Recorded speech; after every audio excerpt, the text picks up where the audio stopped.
Del Congreso, regreso contigo, Patricia. Gracias, Rob. Completísima tu información. Entonces, ya tenemos claro el panorama. La inmunidad parlamentaria se queda en el Congreso. A criterio del congresista Quintanilla, que estaban entrevistando, entonces la inmunidad sigue siendo impunidad. Esa es la posición de Nuevo Perú. Por otro lado, se aprobó la paridad y la alternancia, pero no con el 50% que había planteado el Ejecutivo, sino esta vez se le da un 40%, se obliga a los partidos a tener un 40%, que progresivamente irá subiendo 5% de elección en elección hasta alcanzar la mitad. Como dice la señora Indira Wilca, no es el ideal, pero por lo menos vamos avanzando. La pregunta del millón es, ¿esto desnaturaliza o no las propuestas del Ejecutivo? La esencia. No, la esencia de las propuestas del Ejecutivo. Creo que en el caso de la paridad y la alternancia vamos a encontrar un diálogo. Ya habían llegado a un acuerdo. Ese ¿no? Es un acuerdo en el cual habían llegado a cierta flexibilización. Con Salvador de Solar, ¿no? Los parlamentarios con Salvador de Solar. Yo tengo ahí una duda, ¿no? Porque estamos discutiendo este tema de alternancia y paridad con el cual, digamos, no es, yo estoy de acuerdo en general, ¿no es cierto? O sea, pero primero se ha debido discutir el tema de los distritos electorales, porque la propuesta notable tiene distritos electorales de 5 congresistas, pero eso va a quedar así. Vamos a quedarnos como estamos hoy día. Podríamos ir a distritos binominales o uninominales. O sea, yo creo que la tendencia de esta revolución tecnológica hace que cada vez los ciudadanos estemos más cerca de la gente. Deberíamos ir a distritos uninominales. Pero, claro, eso no se está discutiendo. Entonces hemos comenzado a discutir por atrás antes de comenzar a discutir sobre las bases, ¿no? Porque además sobre la base de esa discusión, la de la paridad y la alternancia tendría mucho más realidad. Entonces dices, pero no puede ser uninominal, tiene que ser por lo menos de 2 congresistas cada distrito para que haya un hombre y una mujer. Nosotros, digamos, comienzas a encontrarle sentido a algunas cosas, pero eso no se ha discutido, pues, ¿no? Esos son algunos de los problemas. Ahora, para que exista distritos uninominales, yo estoy de acuerdo con los uninominales, tanto así que cuando fui presidente de la Comisión de Constitución... Yo les pediría un favor, para las personas que están en su casa, les hacemos la diferencia uninominal, binominal, porque para nosotros es como... Es un vocabulario que manejamos, pero no para todo lo que nos un distrito uninominal es donde se elige un solo congresista, ¿no es cierto? Entonces es como por un número determinado de ciudadanos, 100.000, 140.000, escoges un congresista. Digamos, entre los distritos de Barranco, Miraflores y San Isidro, escoges un congresista. En el caso de San Juan de Lurigancho escogerías, digamos, 8, por echar un número así que es proporcional a la... Así es. 8, pero cada uno tendría su propia circunscripción. Entonces tú sabes... Es un distrito que no tiene que ver con los límites distritales geográficos, Carlos, ¿no? Son distritos electorales. Entonces, y cada ciudadano sabe a quién le reclama y a quién elige. Así es. Eso me parece genial y eso propusimos. Me acuerdo que cuando fui presidente de la Comisión de Constitución invitamos a Jaime Altaus al Parlamento porque él, al igual que yo, estamos de acuerdo con los distritos uninominales. Y la verdad que no hubo consenso y no se aprobó en la comisión y menos en el pleno. Pero para que exista distritos uninominales no pueden haber pues 130 parlamentarios, porque las cifras no dan. Es decir, para que existan distritos uninominales, por lo menos tienen que haber más de 200 parlamentarios solamente en primera cámara, sin contar la segunda. Para que entiendan las personas, por ejemplo, en este momento son más de 30 congresistas los que representan 35. A mí, ¿cuál me representa más si uno y otro? No tengo la menor idea. No sé a quién le tendría que reclamar. Pero ¿no es cierto? Porque votaste, ¿no? Hay congresistas, porque es cifra repartidora. Entonces, hay congresistas que han entrado con 30.000 votos y hay otros que sacaron 100.000 y no han entrado al Congreso, porque se reparte por la mayor votación del partido político. Entonces, la verdad que es una chanfaina. Una chanfaina. Pero en todo caso, ¿les parece que lo de la paridad y alternancia está más o menos resuelto en función de lo que el Ejecutivo ha planteado? Se ha mejorado bastante. Yo estoy de acuerdo con la paridad, más no con la alternancia. Pongo esto sobre el tapete porque es antitécnico y porque creo que hay algunos distritos hay algunas elecciones, como por ejemplo la región Apurímac, que solamente entra un parlamentario o un candidato al Parlamento por Apurímac. Entonces, ¿a quién ponemos primero? Madre de Dios. ¿A quién ponemos primero en Madre de Dios y Apurímac? ¿A un hombre o a una mujer? ¿Con cuál comenzamos? Será por sorteo, pues, ¿no? Sí, pues, pero... Y si hay primarias, yo creo que esto desmerece un poco el tema de la meritocracia. Entonces, yo estoy de acuerdo con el fomentar, incluso hasta el 50%, la paridad de género, pero la alternancia sí me parece antitécnico, ¿no? Lucho. Bueno, yo sigo pensando como siempre. Yo creo que un candidato debe ser elegido por sus capacidades para ejercer la vida parlamentaria y no por donde está en una posición, en una lista. Tío, yo he gestionado un partido que pasó de 100 comités a más de 2.000 para ganar una campaña, y te digo, a la hora de construir las listas, o sea, ¿tú por qué quieres dar una norma que dice, oye, la mitad tienen que ser mujeres? Entonces da una norma en que ordene que la mitad de los militantes de un partido también tienen que ser mujeres. Pero fíjate qué curioso, Lucho, bueno, porque la persona a la que llevaron Déjame completar la idea.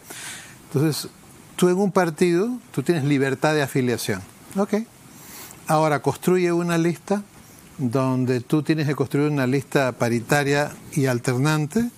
Constrúyela cuando tú tienes tus comités en Huancavelica, tienes 20% de los militantes son mujeres. De repente en otro departamento tienes 60, pero en ninguno vas a tener más de 40, 30. Por más que tú internamente tú pongas una cuestión en el estatuto, como yo hice poner en el partido que yo sube, que los dirigentes tienen la obligación, o sea, es como es adentro del partido, ¿no? Joven, allá a la Secretaría de la Juventud. ¿Y qué hacen? Pintas, volantes. ¿Y las mujeres? A la Secretaría de la Mujer. Y ahí tienen, ¿qué se ocupan del tema de la mujer? No. Yo hice poner una orden que los secretarios tenían que incorporar a jóvenes y mujeres. Pero no traspolemos nuestras experiencias personales. Ahora, escúchame un ratito, en todas, porque no tenemos tanto tiempo. No, te digo, en todas las secretarías, o sea... Lo que pasa es que más allá de eso, que me parece atendible, el cambio no se produce si es que no se dan las condiciones. Y entre la argumentación que ha habido en el Congreso... porque hay mucha gente que ha argumentado, y no me refiero a ti que has construido un partido político y que tienes experiencia, hay mucha gente que ha argumentado sobre la base de lo que cree, de lo que le parece. Bueno, los estudios técnicos dicen, la mayoría de los partidos políticos, más del 40%, si no más del 50% de los militantes, son mujeres. O sea que sí hay mujeres en los partidos políticos, objetivamente hablando. Te pongo un ejemplo que para mí siempre es gráfico. Estudié la carrera de lingüística en la universidad. Cualquiera que haya estado en una universidad donde hay una facultad de literatura y lingüística sabe que por cada 10 personas, 8 alumnas son mujeres, 2 son hombres. ¿Sabes cuántas peruanas hay en la Academia de la Lengua? 2.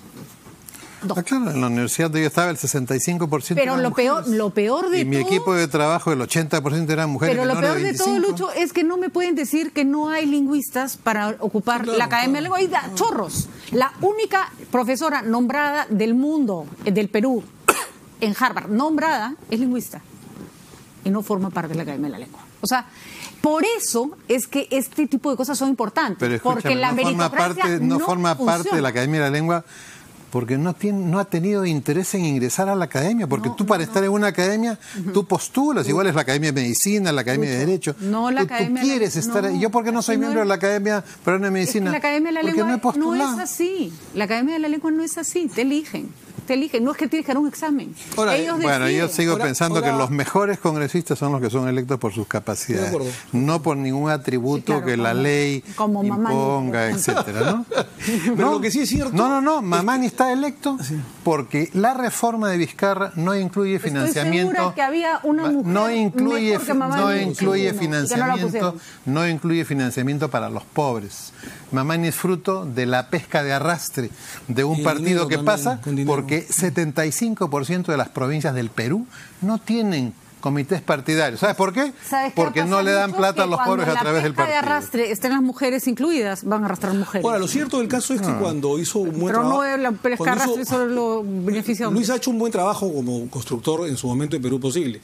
Esto fue el año 2001, han pasado 18 años y ha sido importante que la participación de las mujeres desde el 2001, Lucho, se ha incrementado, muchísimo. Por supuesto. Y se va a ir incrementando. Te digo, yo vengo de una universidad donde el 65% eran mujeres y en mi facultad, mi equipo administrativo era 80% mujeres. Ahora, lo que sí me parece cambio de esencia, lo que sí me parece, Patricia, el cambio de esencia... No era el 80%, hay 2 rectoras en el Perú, Lucho, 2. Dos. No, de mi facultad, el 80%. Es la historia única, pues. En mi casa también se come pollo todos los días. No puedo traspolarlo a todo el Perú. Lo que sí me parece cambio de esencia, y ahí pueden haber problemas, es en la inmunidad parlamentaria. Porque el Ejecutivo claramente y la mayor parte de la población queremos, me incluyo, de que la Corte Suprema levante la inmunidad de estos sinvergüenzas, ¿no es cierto? Y no sea el Parlamento que entre ellos de alguna manera se blinden. Y el Parlamento continúa con R, que el Parlamento debe... Ahora, no sé si tú estarás de acuerdo, pero presentar proyectos de ley al Congreso diciendo esto se hace así en este tiempo... Eso es pensamiento autoritario. Vamos a ver. Eso es pensamiento autoritario. Bueno, vamos sobre el caso de la paridad y la alternancia. Me parece que todavía hay muchísimo que discutir y es una discusión además sana. Si se aprueba lo cumplimos, no hay ningún problema. Pero el caso donde sí puede haber problemas y problemas serios es el caso de la inmunidad. Sí, claro, está claro. Porque ahí sí Vizcarra puede decir acá me desnaturalizaron. Permíteme decir solamente una cosa. Yo creo que hay que mirar esto más allá de de los personajes que hay hoy día en la política. O sea, la institución de la inmunidad es una institución que viene de 500 años atrás. No es una cuestión que se le haya ocurrido a nadie. Pero es para y no está hecho el levantamiento de la inmunidad. Claro, no tenemos tiempo de discutirlo todo, me tengo que ir, pero hay un punto que es... ¿Quieres decir una sola cosa?